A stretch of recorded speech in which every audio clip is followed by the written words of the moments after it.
Hello, ding dong. Fat Shark did a thing that made my ideas wrong.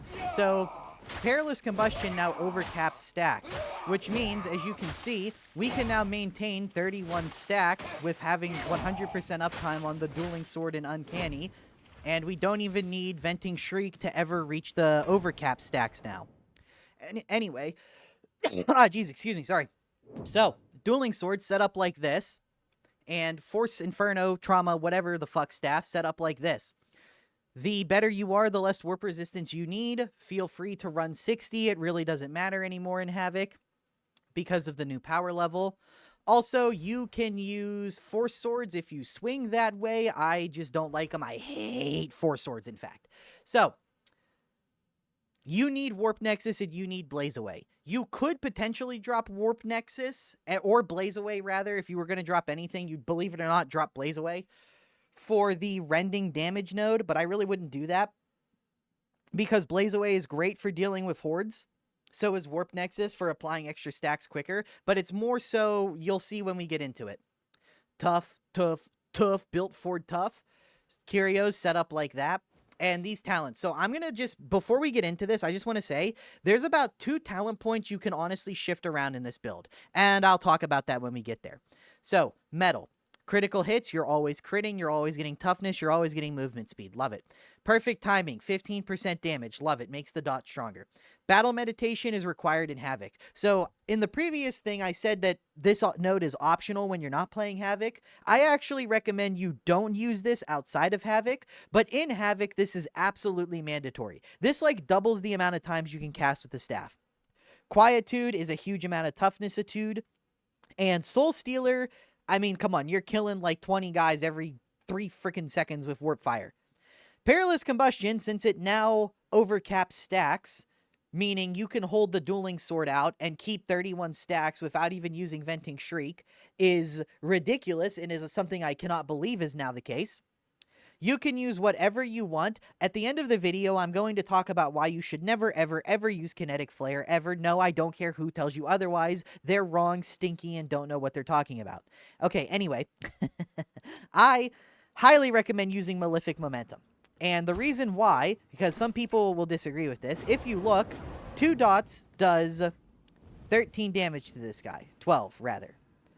So if we just get some kills, you can see that the damage is going up with our Malefic Momentum stacks.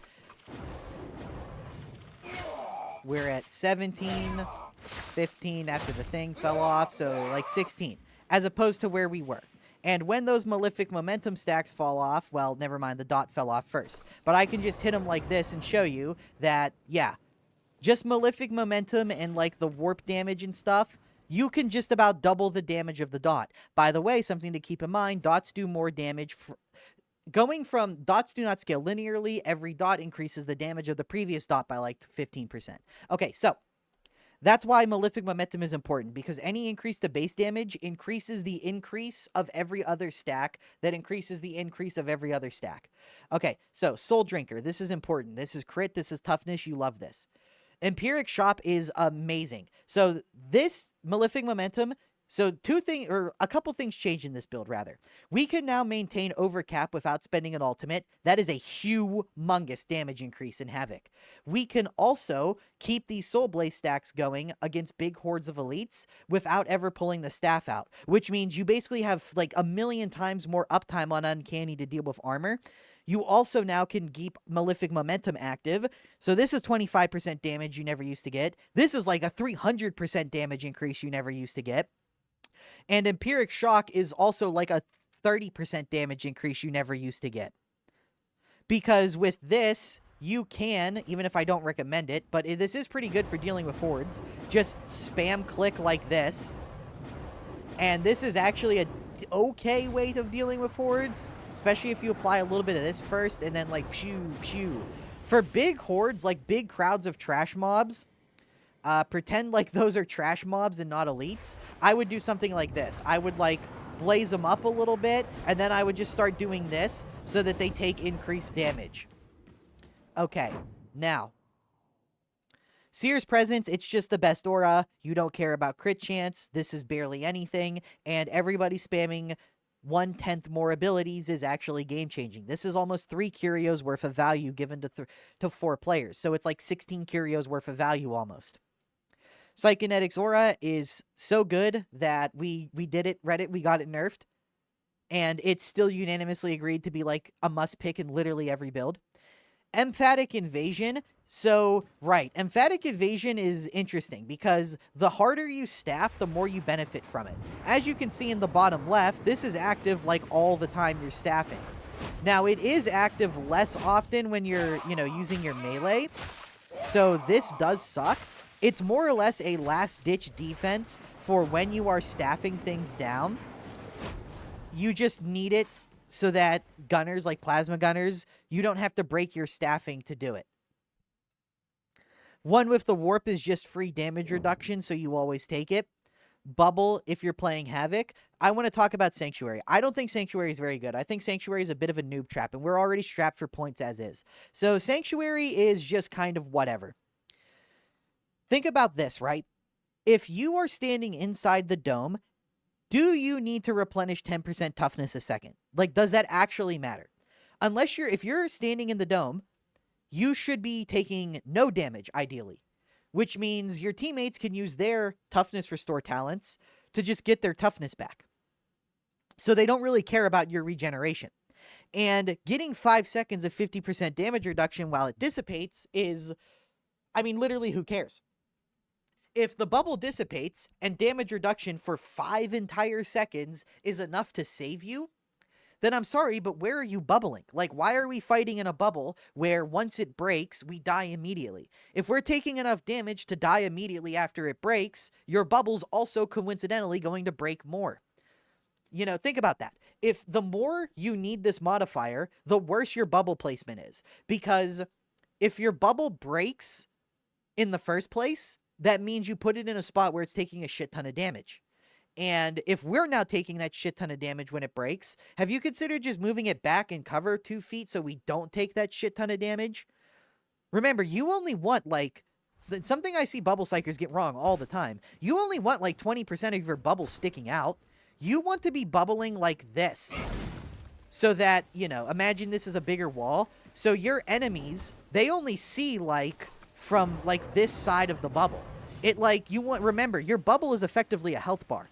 So this is so, your teammates can shoot their guns at the plasma gunners and stuff and not die. It's not something you, drop out here and go, all right, guys, let's start fighting. And if you aren't using the bubble stupidly like that, then Sanctuary will literally do nothing. Solidity is good because you can never get enough quelling in Havoc. Penetration of the soul is extreme increase in damage. Right, let me just show you this. So if we look at just regular max stacks here, at 15 stacks, we do 17 damage. Okay, well, let me build up some stuff here. And you can see how our damage is massively increasing. Let's just build him back up. Yeah, you can see how, especially once we start stacking a few damage bonuses, we go from 17 a tick, we got up to 100 a tick there. And we haven't even remotely stacked anywhere near all the buffs. Just a little bit of rending goes a long way. This is why if you're using penetration of the soul, which, by the way, the previous 10% rending when at 75% or more toughness, that node was bugged and didn't work. Fucking Perilous combustion is still killing things because it overcaps stacks now. That's crazy. We've been in the screen for 20 seconds and it's still going on, chain reacting and killing things. Is this just never gonna stop? I am Lindenheimer. We have created the never-ending nuclear reaction. Okay, that's gonna get fucking annoying. We're gonna try to stop this. Yeah, thank you, new Perilous combustion. It's really strong. I genuinely don't think this is gonna stop. Okay, it looks like it's done. I have created an unending chain reaction. Call this the Lindbergheimer build. Anyway, so this rending is huge because this is rending you didn't have access to. So if your Flamer Zealot is running the brittleness thing for 20% brittleness there, and you're running this for 20%, or I'm sorry, I think it's 30. I'd have to go look at the talent again. You'll have to forgive me. But it's anywhere from like 40 to 50% rending before you even start stacking Uncanny, which is ridiculous. Warp Siphon, so you want to be conservative on the bubble because you want this base damage to go to your dots instead of giving you cooldown, but the cooldown is very important. So this allows you to do something like this. Forgive me for starting this chain reaction again, but we can just do this, and then we place the bubble down, and as you see, that cash-in of half of your cooldown, and then you get a couple kills for Psychinetics with CDR on your Kyrios, and this is how you can bubble walk, where there's no downtime on your bubble, and you constantly go from bubble to bubble.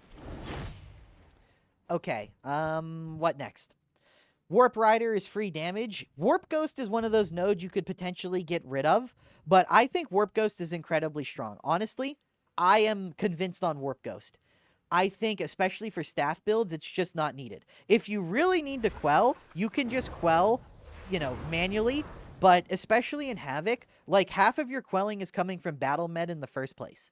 So Warp Ghost is just kind of a free 25% toughness replenishment. So this means all of your sources of toughness restore are 25% more. So that means Quietude is now giving 5% back. That means Soul Stealer is now giving 10% back. Metal is now giving 12% back, so on and so forth.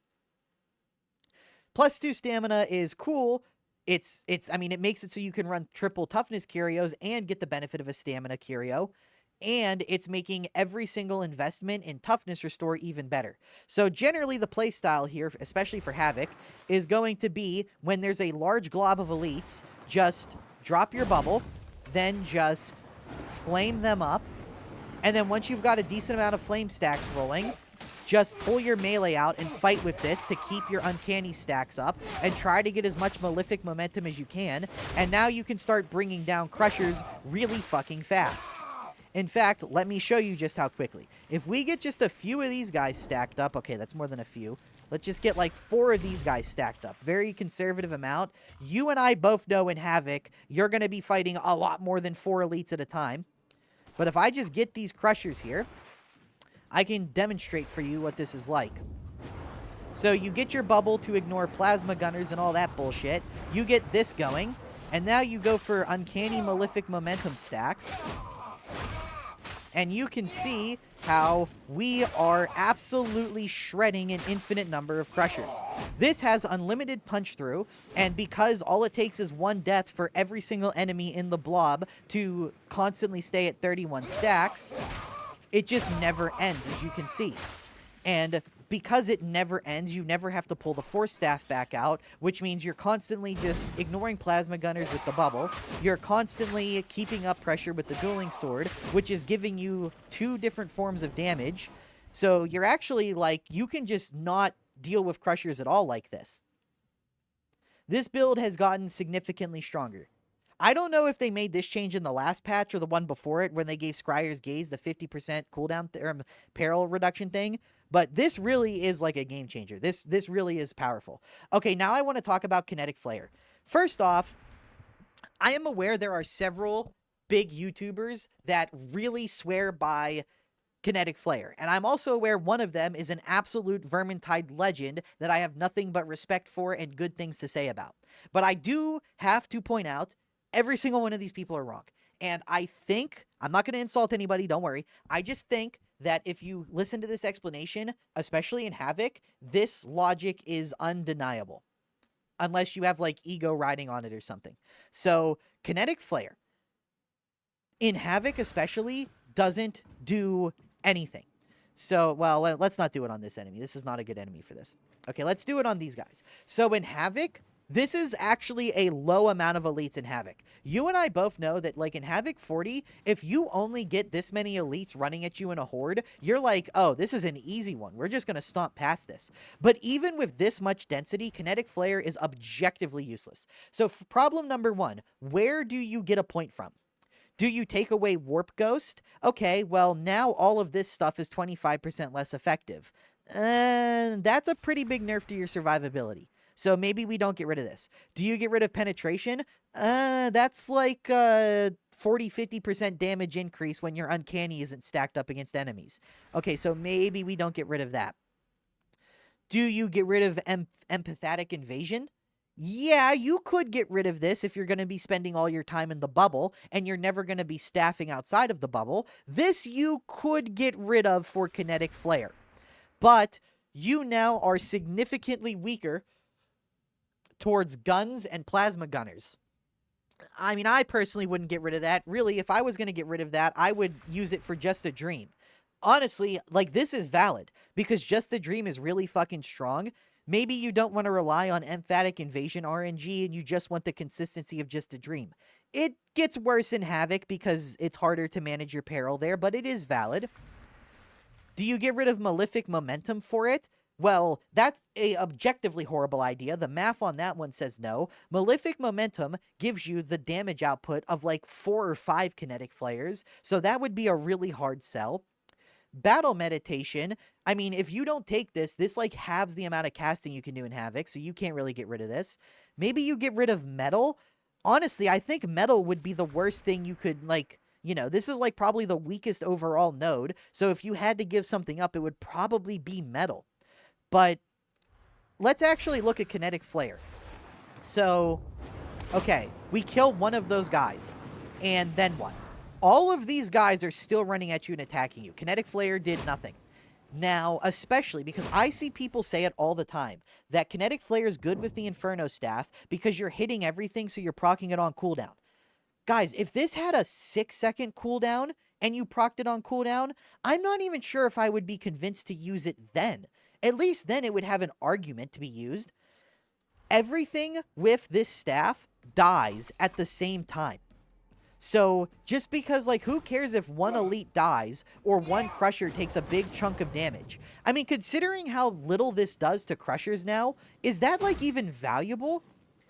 Genuinely, like, do you think that's valuable? If you do, go for it, I guess. I would rather have movement speed and toughness regeneration, but whatever. So, the problem is the enemy density is so high that just removing one elite literally does nothing. The only argument you could possibly make for Kinetic Flare is against hordes of Ragers and literally nothing else. Like, not even these guys. Literally just hordes of Ragers and nothing else. You can start spreading your Perilous Combustion over cap stacks faster. That is like the single only argument for Kinetic Flare. But anyways, it's just... How does, you know, is it worth one talent point to kill one, maybe 2 elites for free per horde when your dot is already killing like 20 of them? It's just such a bad investment. It doesn't pay any dividends here.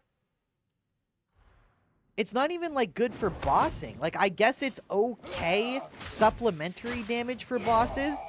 It's just one of those skill nodes where you never hate having it, and sometimes you're like, oh, that's cool, especially, like, below Havoc. You know, sorry for the voice crack there. Especially below Havoc, it's cool to just be like that and just have the guy die, because you might only be fighting, like, 2 or 3 of those guys, so you can kind of feel its power there. But, guys, we're working with a power level so high now that this genuinely doesn't matter. The other problem with this, another problem you run into, especially with Perilous Combustion, if you Perilous Combust, if she busts on my peril, like, let's say you kill a gunner, and this guy gets hit with a Perilous Combustion stack, well, now he's not dead, and now you still have to hit him like you would without it. I don't know, it's just, it's so low impact 99% of the time. Kinetic Flare is just a really bad node. It's like, it's one of those things where if you don't, like, spreadsheet out its actual value, like, okay, in this horde of this many guys, it got this many kills and contributed this much damage. Because, here, let's just look at it like this, okay? Let's say we're playing Havoc, and let's say there's a horde of 20 elites. And let's say in this horde of 20 elites, we also have, like, 50 trash mobs, okay? Can you spot the value of Kinetic Flare here? Alright, we killed 1 Rager. That's it, we killed 1 of them. And now you're like fighting the horde. Do you see what I'm saying? Like, I'm sorry, but just focus damage on one target every 12 seconds is nothing anymore. It's gotten worse over time. So I would just much rather have the toughness. If you think you don't need the toughness and you never need the help to kiting, because really, you aren't using metal for the toughness, you're using it for kiting. If you're the last one alive and you gotta kite a boss, metal helps you so much. Because metal's move speed boost makes shit like this so much more, like, applicable. Once you get the movement speed going, especially with how much you crit with this staff, once you get, like, some peril built up, and the horde density is increased, you know, you really feel this movement speed boost. It can get you out of a very bad situation. You can, like, do something like this, and while you're doing this, you, like, get that gives you metal, and now you're, like, getting this movement speed to get out. Metal gives you not just raw survivability in terms of toughness and warp ghost increases it. It gives you utility survivability with movement speed. Okay, that's all I wanted to say.